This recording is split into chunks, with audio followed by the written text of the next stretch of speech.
तो उसने उसी में से एक कीबोर्ड उठाया और मेरे सिस्टम में लगा दिया। मैंने कहा भैया तो खराब कीबोर्ड में से लेके आ रहे हैं। तो कह रहा है मैं आपको नया कीबोर्ड थोड़ी दूंगा, यहाँ संस्था में नए कीबोर्ड थोड़ी है। उसने ऐसा बोला।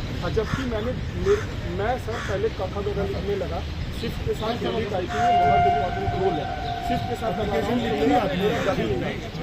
मैंने बोला भैया एप्लीकेशन कौन सी है?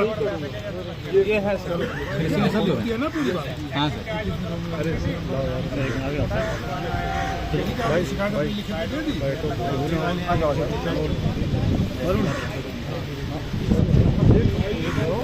सब पीछे है सब पूरा सर भाई है कीबोर्ड से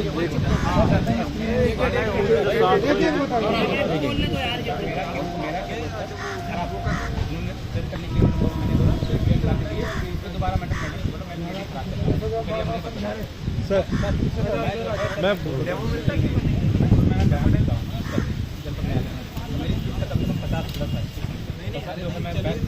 एक बटन दबाया दबा गया अपने आप लगातार